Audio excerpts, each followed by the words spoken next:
per kilo of palay has become a focal point for both the National Food Authority or NFA and traders in Central Luzon. Currently, the price per kilo of palay in the market stands between 25 to 27 pesos, while the NFA offers 23 pesos per kilo, a slight increase from the previous rate of 19 pesos. Alwin Uy, the general manager of NFA Region 3, mentioned that although many farmers prefer selling By the way maganda yun from 19 to 23. So ano yun 4 na piso yun. Malaki-laki yun Malaki-laki yun. Malaki-laki yun. Yung kilo so sa isa, yung yung isang kaban na yan na palay, siguro more or less mga 20 kilos yan. So 20 times 4. O di 80 pesos na yung increase isang sako pa lang. Maganda yan, palakpakan. Maganda naman yun, yung sinet ni BBM na presyo ng palay. Palay to traders. The NFA is urging them to allocate at least 20 sacks of palay from today's harvest to agency. The NFA intends to purchase. Ang problema kasi di ba nasabi ko sa inyo na madalas dahil nga yung mga magsasaka natin wala naman silang money at hand or money on hand, sila ay hindi liquid dahil yung mga pera nila nasa kalabaw, nasa kambing. Wala silang pera, hindi sila liquid, wala silang cash. So ang ginagawa ng mga yan, na maglo-loan sila instead sa gobyerno. Tinan mo naglo-loan sila sa mga loan sharks. Tapos yung mga loan sharks na yan, bibigyan sila ng kontrata. Kasi papautangin kita, ganito ang interest, pero sa akin ka lang pwedeng magbenta ng mga palay na aanihin mo.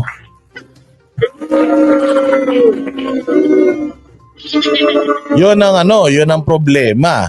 O imbis na sana yung gobyerno ang nagpapautang sa mga magsasaka para magtanim sila. Kasi pag gobyerno nagpautang sa magsasaka, sobrang baba ng tubo. Tapos yung NFA pa o yung gobyerno pa ang bibili ng palay nyo, hindi sana maganda yan. Wala sanang shortage ng bigas.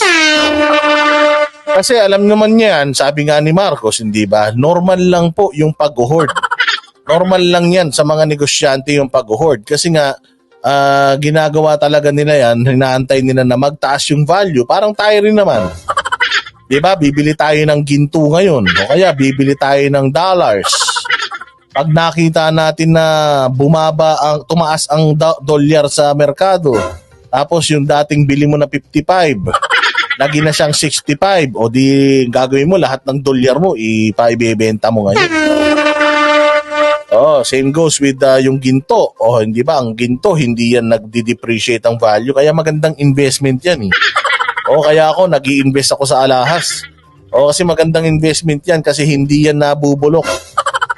Kapag meron kang ginto sa oras ng kagipitan, nandiyan si Cebuana, lagi mong malalapitan.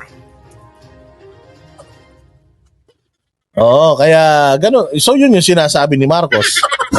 Normal lang daw mag-hoard. Kaya ngayon, lahat nag-hoard. Sees the rise at 23 pesos per kilo and subsequently sell it at 36 pesos. Is still considerably lower than the government price cap of 41 to 45 pesos. Yung hinahabol ng mga traders natin para kumita yung mga kasamahan natin farmers.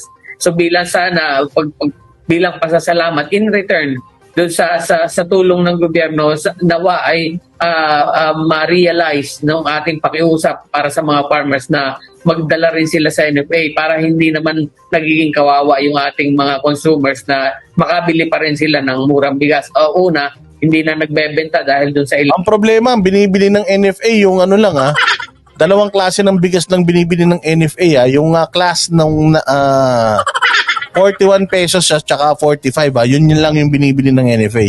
Hindi bumibili NFA ng mga sinandomeng, mga dinorado. Hindi sila bumibili ng ganun. 11 to. So sana yung mga yung mga bigas na yung for yung consumption ng mga mahihirap ba. Yung hindi na masyadong maganda, ibigay niyo na sa NFA yung mga magsasaka nating kapwa kung hindi ba lagi naman sinisisi ninyo yung gobyerno pagka gobyerno hindi kayo ganito, hindi kayo ganyan. Ngayon, nangangailangan ang NFA ng 5 milyong sako. Baka naman pwede, yung ibang mga sako nyo dyan, huwag na lang yung mga trader ang binubuhay nyo kasi nga, yung mga trader na yan din ang pumapatay sa inyo. Parang binibigyan nyo ng ayuda yung mga taong sumasaksak sa inyo patalikod. Mas maganda sa NFA na kayo magbenta ng bigas. Total, binigyan naman kayo ng 23 pesos per kilo ng palay. Baka mamaya pag sa trader, binin lang ng trader ng 20 yan, lugi pa kayo ng 3 piso. Depende po sa binhi na itatanim. Oo nga, may mga naman tayo may mga kababayan naman tayo hindi naman masyadong mahal yung tinatanim na binhi. So make sure doon magbenta kayo sa NFA para at least magkaroon man ng matapos yung harvest season, enough yung pinapaikot na bigas ng NFA o di hindi magmamahal habang nagtatanim kayo. By the time na mauubos na yung bigas nila, nakaani na naman kayo, di ba? Di maganda ang ikot. Maganda ikot ha. Play. 203 ang NFA. So ito naman mangyayari doon sa pinamimigay na ayuda ng ating mga LGU para mas makasave yung gobyerno natin kung may murang bigas para sa LGU. Looking ahead, the NFA is planning for the harvest season, aiming to secure the 5 million. Yan nga, maganda tong sinabi ni Clarity. Boss Dada, sana yung NFA ang pumupunta sa bukid. Ang problema,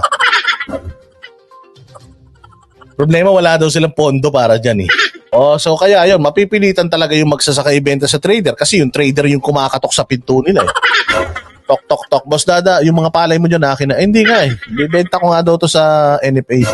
Ibenta mo sa NFA yan, 23 ang 1 kilo. Pupunta ka pa ron, ang layo-layo, mag-arakila ka pa ng jeep. Sa isang jeep, ilang palay lang yung may kakarga mo, masisiraan ka pa. Ako na bibili niyan, biling kong 20.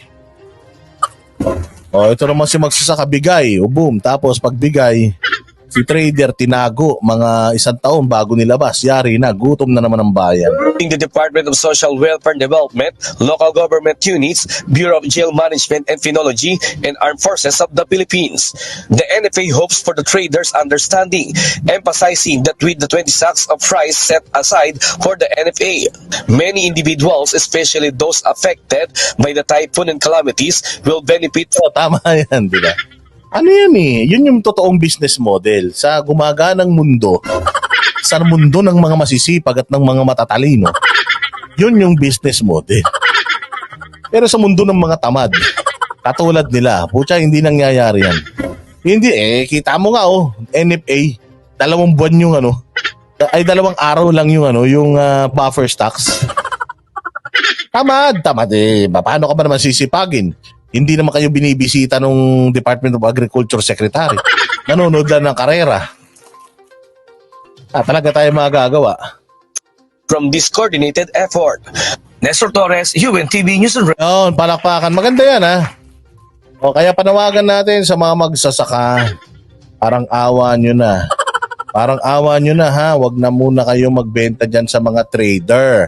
Magbenta na muna kayo sa NFA. Total, maganda naman yung isinet nilang presyo. Sakripisyo nyo na.